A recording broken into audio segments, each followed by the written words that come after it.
Today I'm going to talk about regulation insofar as it relates to hospitals and aged care homes in Australia. The health field is far, far too big to address, and also within Australia it's dealt with quite differently, and part of that's because we live in a federation. And you'll see from this slide that the public health care is a matter for our states, private health care is a matter for our states, but aged care is a matter for the Australian government. I'll explain how that works in a moment. Each state has a healthcare complaints unit, but there is very little coordination of either the delivery of health services or in fact the regulation of health services across Australia. And I'm distinguishing health services from aged care services because that's how we think of it in Australia. And I think it's not unreasonable because healthcare services tend to be episodic, driven to a specific circumstance or a condition or something, whereas aged care services are far more whole of life.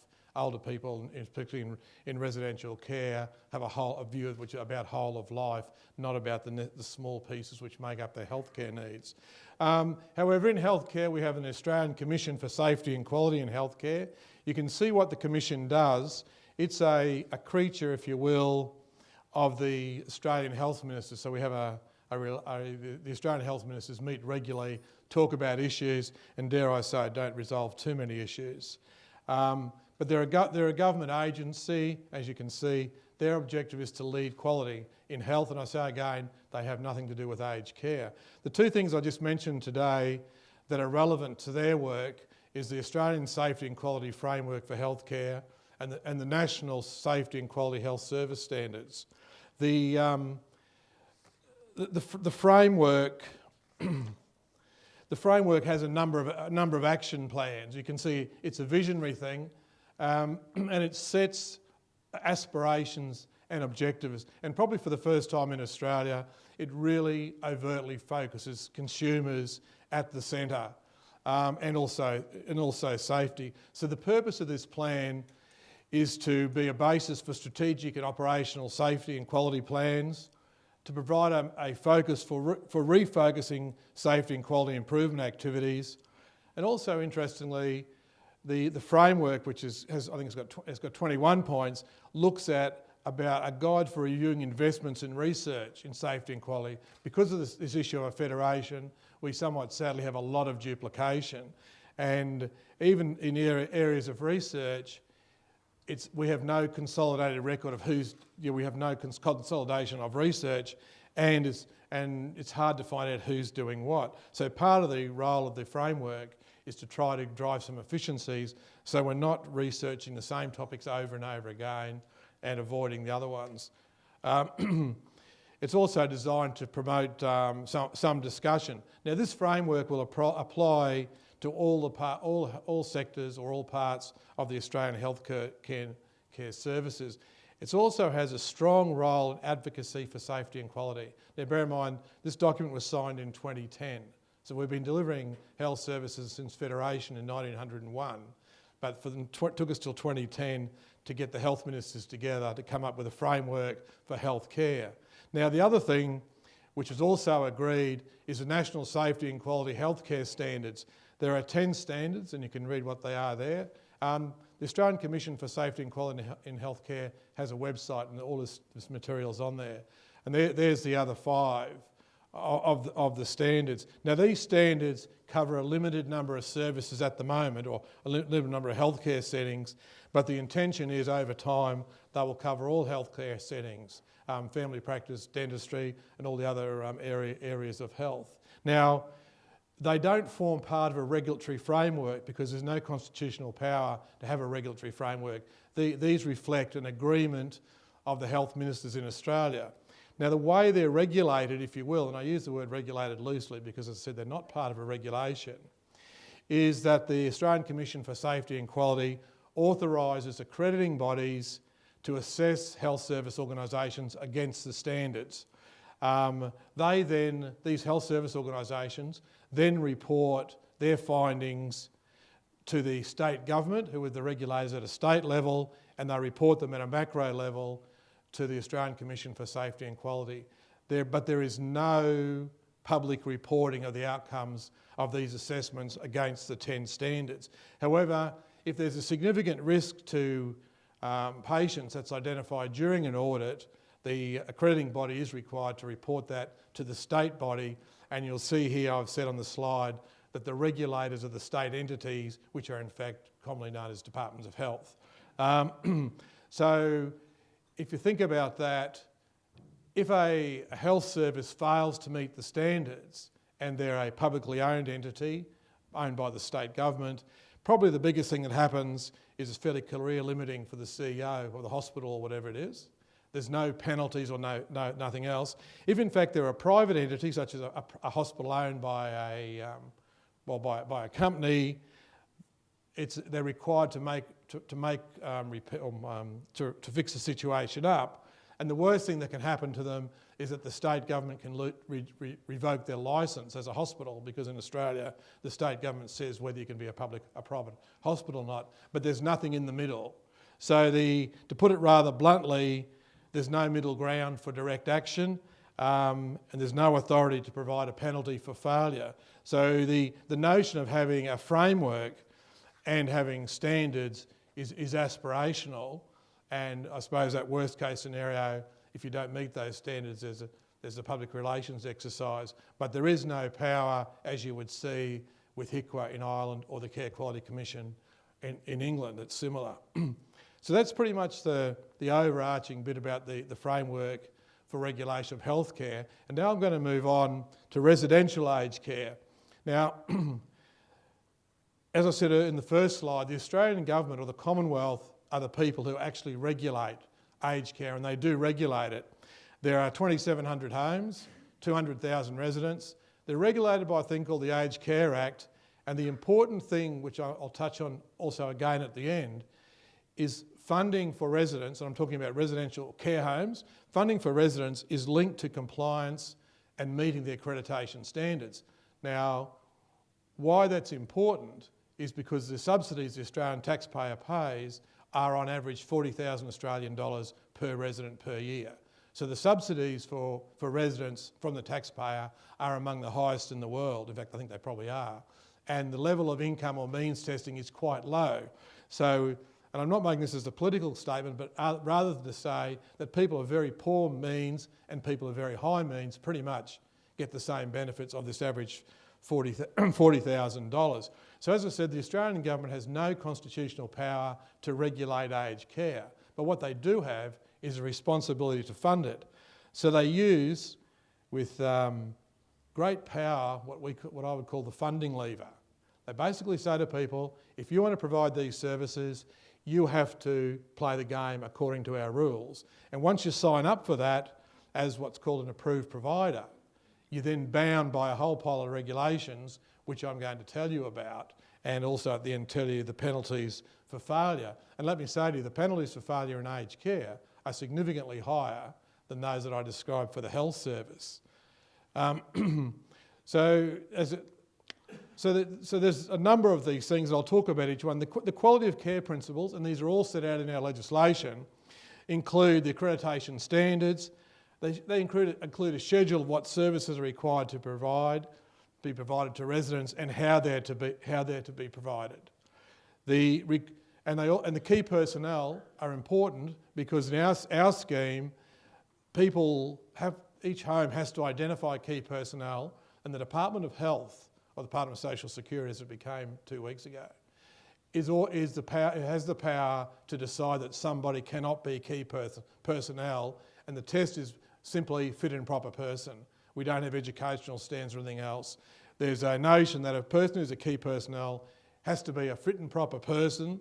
There's no legislation about what that actually means. But interestingly, in my job, where we track performance of nursing homes, it's one of those ironies that good luck seems to follow the same people as much as bad luck follows other people. We track the movement of key personnel because it just seems, as I say bad luck somewhat tongue-in-cheek, it seems like if you've had a problem somewhere as a key personnel in a nursing home, it'll probably be the next place you go to. There are also people who have great track records of moving around and improving the quality of places. So the notification of key personnel is particularly important.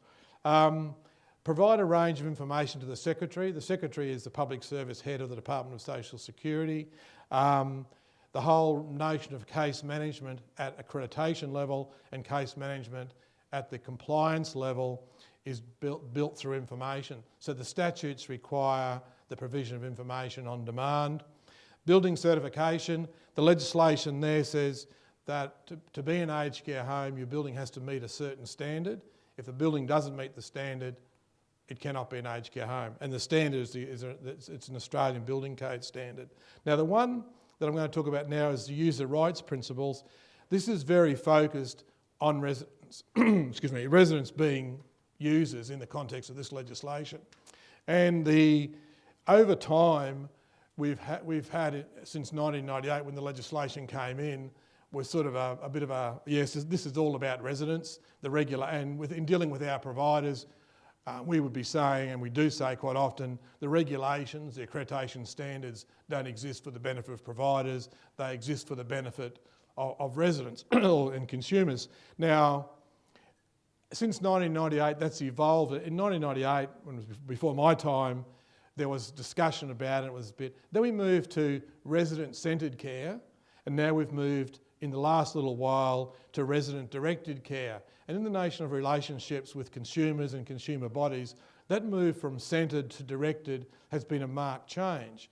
And the reason we see that is that when it's resident-centred, you'd say to somebody, well, what do you think? And they'd say, well, residents are at the centre of our thinking. So they're still really driving the bus.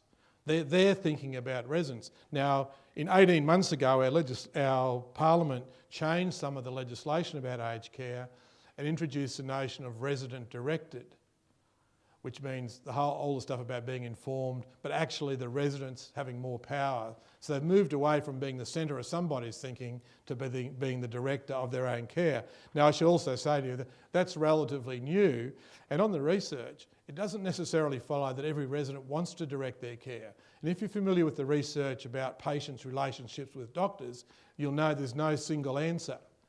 It's all well and good that we may in this room, we may say as individuals, yep, we want to tell the doctor what we want. We want to know all these sorts of things and we'll decide what's going to happen. But it's also true that the research shows there's a cohort of people who are quite happy to be told by the doctor what they're going to do. And that's a genuine thing. So as we talk about resident-directed care, we have a challenge of that can mean that the resident says, I really don't care. Someone else can decide.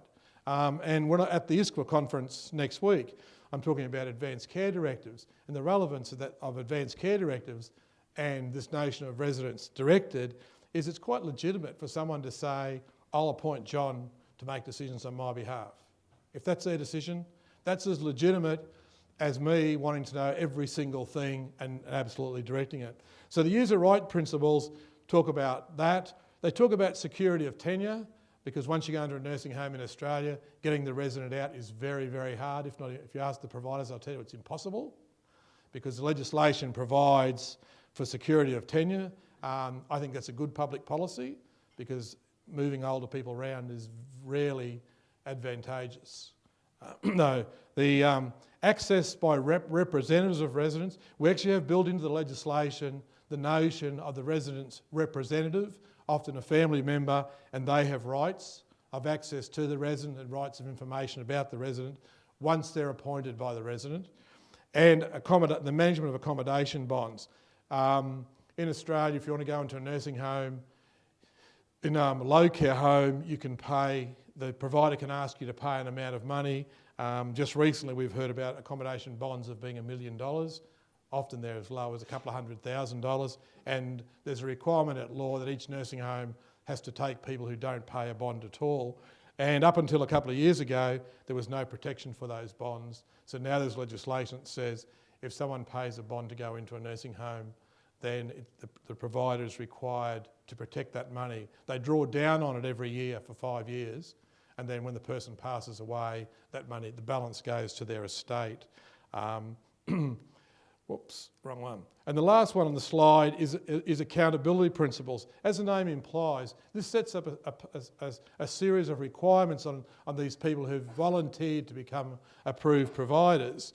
Once they've done that, they're then required to permit access to authorised officers. If someone from the Department of Social Security turns up who's authorised and wants to look at any of those things I've mentioned previously, it's a penalty if you do. Now, it's not a criminal offence because, as I said earlier, the Australian government has no power to do those sorts of penalties, and I'll talk about sanctions later. They also are required to provide police checks and a whole range of other things. But the accountability principles basically set out, in summary form, all the things that an approved provider is required to do. Now, the other thing I should tell you to keep this in context is, as well as getting authority to be an approved provider and meeting a whole series of tests, being approved by the Department of Social Services, the government also allocates to these people twice a year beds. The way we control the costs in Australia is we control access to beds, and when you're paying out $40,000 per person, if you're trying to meet all the need in Australia, if you're trying to meet the need, the cost, instead of being $8 billion, would be $16 billion. It's just outside. So one of the things, of course, what I was saying is that with bed allocations, the Department of Social Services allocates to a provider twice a year beds. Now, once you've got a bed, you can then put a person into the bed and get your $40,000. So that's why accountability becomes so important, because there's significant amounts of taxpayer dollars. The other legislation which is relevant is the records principle, which basically says what sort of records that you're required to keep, and the list is quite extensive. Let's go back I just want to talk about a bit more about the accountability principles. Two of the things in there require the compulsory reporting of assaults, resident on resident, or staff members on resident. Where the assault by a resident happens by a person who's got a diagnosis of dementia, there's no requirement to report it to the Department of Social Services. So we have two in the assault area, we have two parts. If it's a staff member on a resident, there's a requirement under the accountability principles to report it to the Department of Social Services, and of course report it to the police. None of this takes the police out of the equation. If it's a resident on another resident and the resident has dementia, that the person doing the act has dementia, there's no requirement to report it. And the other part is to manage complaints according to the legislative set out. And last year there were 1,971 assaults reported, and there were 3,772 complaints made to the complaint scheme. Now, within the Department of Social Services, there's a thing called a complaint scheme, and the people in the complaint scheme deal with complaints from residents and from relatives. And just recently we went away from an investigatory model to a mediation model of complaints management. That has not made everybody happy. The providers think mediation is a good way. Generally speaking, the consumer associations think that it should be more of an investigatory nature, and people who do things that deserve being complained about should be beaten up. So it's an area of huge disagreement about what a complaint scheme should look like when someone's going to go to the Department of Social Services and complain that the nursing home did something. And I can tell you, the complaints range from very serious stuff through to things like mum's call bell wasn't answered when I was there within 5 minutes. The complaints are quite extensive, but 3,700 last year. Now, I talked about the records principles. The other legislation we have is something we introduced a couple of years ago, is food standards for vulnerable adults.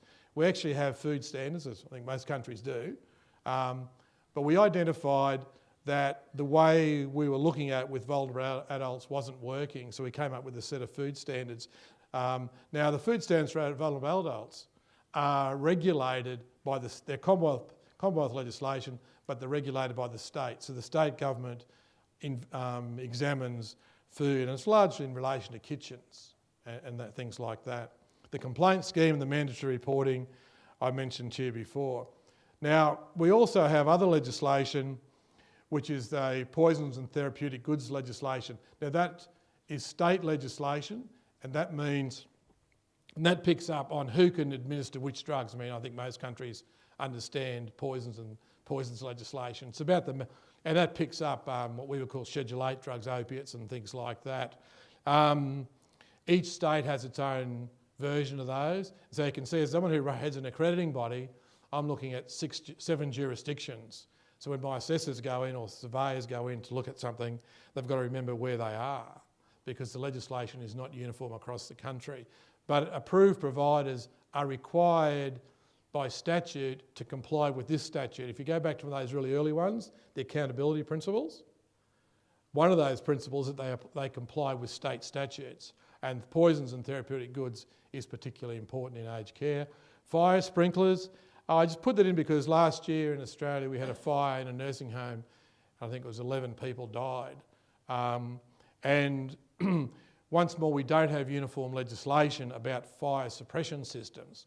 And the New South Wales government's response was to say that all new homes had to be fitted with fire sprinklers, and existing ones had to be retrofitted. So once more, the national legislation says you're required to comply with state legislation, and the state legislation relates to fire sprinklers. That was an interesting one, because I used the word before, fire suppression systems, and the New South Wales government just immediately said that meant sprinklers. And I mean, I'm certainly not the expert on fire suppression systems, but sprinklers are one of many options that has to be thought about. But as I said, we're going to retrofit them in the state of New South Wales. Other states have had them. Queensland, which is one of our northern states, has had that as a requirement for many, many years, and others have been entirely silent on it. Also, fires inspections, that's self-explanatory. Public health legislation is also a requirement for compliance, because we, again, in our state systems, we have issues such as notification of infectious diseases.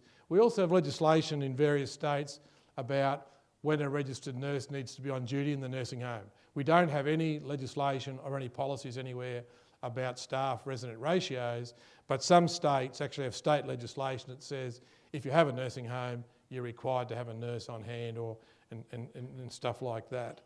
And also other states provide that someone must be appointed as a director of nursing, and by virtue of that appointment, they have responsibilities under the state legislation.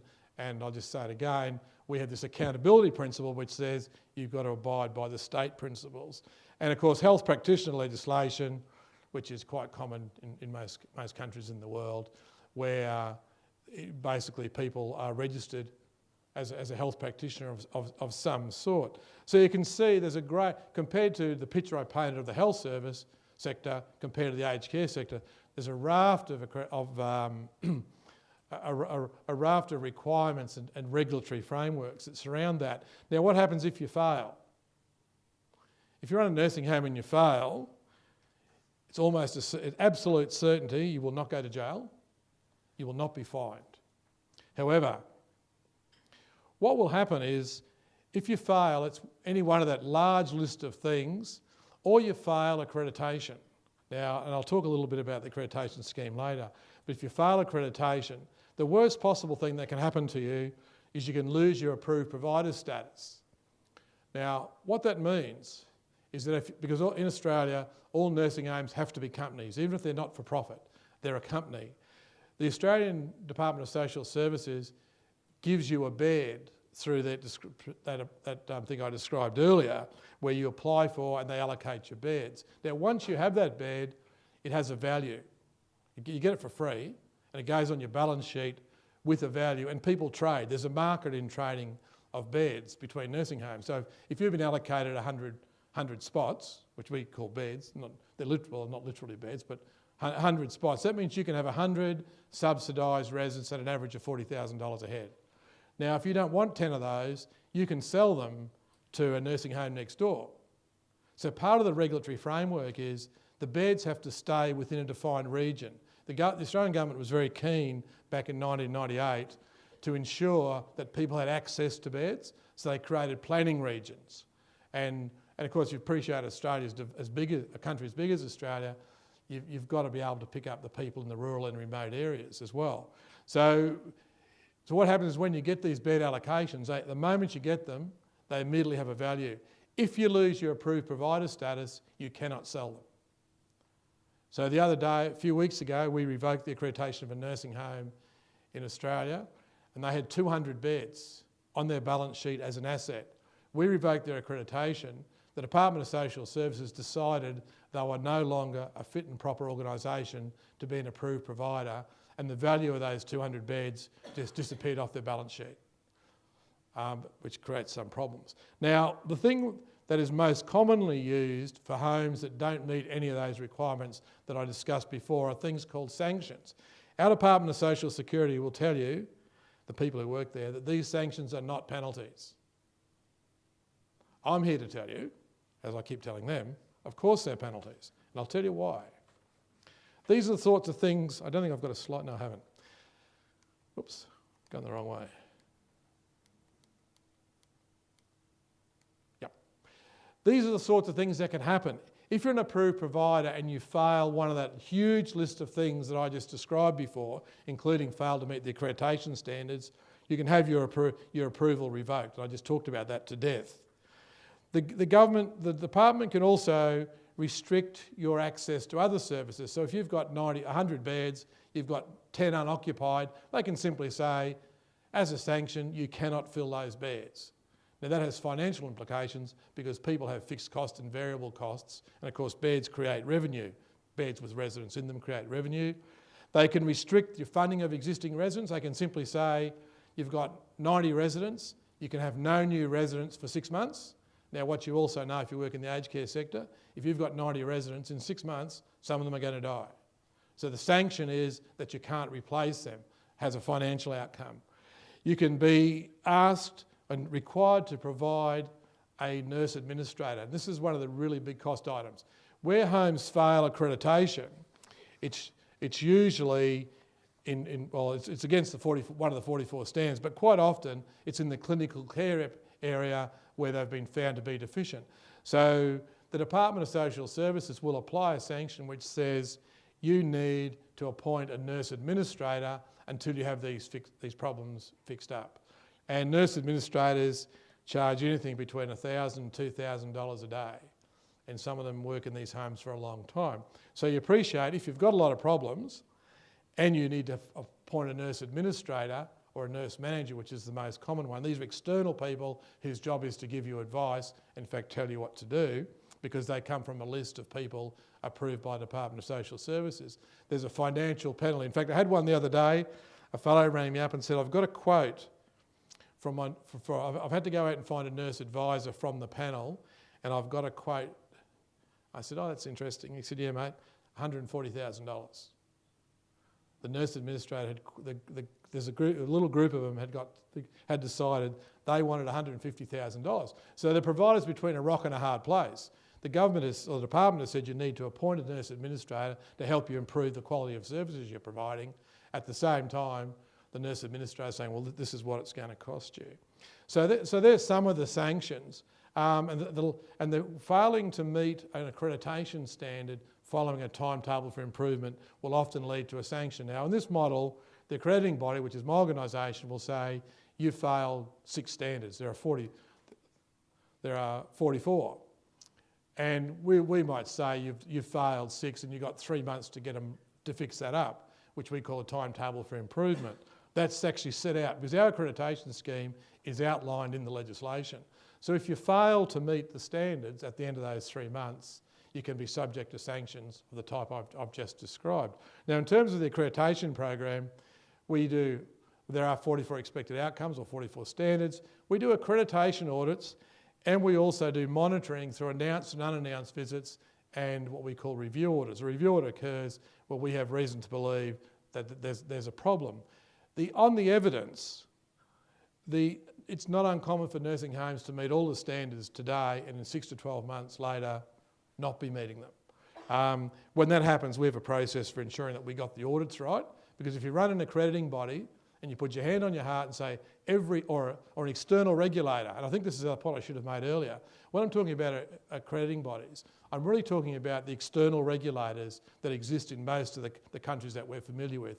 And the way that works is you have performance expectations up here, often known as regulations or standards or whatever. You have people who provide services, and you have people over here who assess whether these people are meeting this performance standard. It's really quite a simple model, and sometimes it's called regulation. Sometimes it's called accreditation, but the principle's the same. Performance expectations, someone checking whether you're delivering against those performance expectations. Now, on the evidence, it does happen that homes fall 6 to 12 months after where they've been found to meet all the standards. We've done some fairly significant research on this, and we've identified that the loss of key personnel is one of the big creators of risk. In fact, we've written some papers and we've done a lot of research on identifying what it is that creates risk in a nursing home. And like everything else, if it creates risk and it's well managed, doesn't matter. But inevitably, the loss of key personnel in Australia is not well managed. The other thing which continues to surprise me after 10 years of my job is even when we tell homes that we're going to be there in 3 months for a re-accreditation audit, we still find problems. And in any 1 year, 10% of homes will have non-compliance with one of the standards. And we visit every home at least once a year. The average is 2, but the reason the average is so high is that some of them get a lot more than 2. So we know the things that create risk. We publish the things that create risk, yet they still go wrong. But what it drives home to me, and all the work we've done, if you run a nursing home or a care home, the big ticket item are the 1 or 2 people who drive the traffic. And that's a significant difference from a hospital, because if you look at a nursing home, you'll often have a couple of registered nurses and a lot of care workers, or I'm not sure what you call them in Ireland, but assistants in nursing, lower trained. And in Australia, a care worker, which would be probably 15 care workers to an RN on average, will be a middle-aged lady, frequently with high primary, low secondary education, and more often than not English as a second language. So we have significant workforce challenges in Australia. That would be about a 3-hour presentation. So part of the thing I was asked to talk about is what has regulation made a difference? It's really hard to answer that because we've got three key parts. We've got all those requirements that people do things. Within that is complaints, mandatory reporting, and accreditation. And we really have very little baseline data. Now I can tell you, all those things I talked about back in these slides back here, these slides here, they are ones which consumer groups absolutely believe improve the quality of care. I didn't say they have evidence. I didn't say I have evidence. People absolutely believe it. It's the same with these unannounced visits. When I talk to people about, well, maybe we should think about whether we should do them or not, consumers know that unannounced visits are the right way to go. They know that they're going to find the problems. Statistically, we find as many non-compliances or failures at unannounced visits as we do at announced visits. But certainly, I certainly think they have I seriously believe they do have a deterrent effect, but how much? Who knows? And the other thing about unannounced visits is when we started them, we had a huge outcry from our clients, the providers, about it. But over time, people have got used to the idea. And in fact, it's interesting now, some 6 years later, we're seeing nursing homes are using our unannounced visits as another form of quality assurance. Because after all, accreditation is quality assurance. So we're now, having gone from ferocious objection to how dare we now, and the consumers saying do more, which they still do, we now have a significant cohort of providers saying, yep, we accept that's life, and they're actively using our findings as part of their quality assurance. The objections have become quite muted. So we have no baseline data in relation to the regulations as such. The only thing we have is a piece of research we did which was tabled in 2007, which was called The Impact of Accreditation on the Quality of Care in Residential Aged Care Services. So we had no numbers to work with. So we had a part of the research project was qualitative stuff and interviewing with people who had been in aged care before the 1998 Act and were still there. And they came back with the idea that substandard providers left the industry. We know nearly 15% of providers with the advent of the Aged Care Act just left. The compliance with standards was seen as desirable, though I think compliance should be, as I said, it's linked to funding. You don't get accredited, you don't get funded. It brought a focus to increased focus to residents. It increased the recognition of quality of life for residents. Now that's really important because the previous system had a strong focus on clinical outcomes. It was a very medical, clinical model and didn't recognise that people who live in nursing homes are not like hospital patients. They don't go in today, go home on Friday and think, that's good, I feel better. They stay there. So the evidence and the research we have says that residents are far more interested in the whole of life experience than they are about the clinical medical models. Now, you can see I'm getting towards the end, can't you? Now, in relation to these outcomes, we then had to ask people, well, what do you think? Has accreditation done anything? Because we had nothing else. We'd brought regulation in, but it was quite extensive. 68% of quality managers said the improvements related to accreditation. 48% attributed improvement of staff attributed to accreditation. Now, the only figure we had to work with was that in 2001 when we started, this is the first round of accreditation, 66% of homes met all the standards. We are now at a space where about 95%. Now, that's the best proxy we've got for quality improvement. But what we can't establish is the cause and effect. We know we introduced accreditation. We also know that we introduced a whole pile of other regulations that people have to comply with. Yet the people who work in aged care attribute the improvement to the accreditation system because in their language it provided performance expectations, it focused people on quality, it focused quality and outcomes. I think that is as close we're going to get. I think it's also the conformance with the legislation is also driven, I think, largely by the financial imperatives.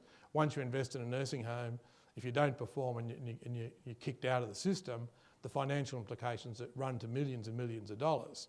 Of course, the other thing in Australia is about 2/3 of the nursing homes are run by church charitables, about a quarter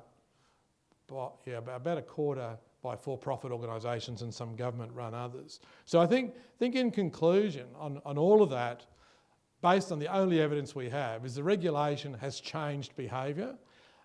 We can't identify the cause and effect of each bit. And I think the jury's actually out about which pieces drove behaviour. All we know is we know things got better. And that's about all I really have to say. Thank you.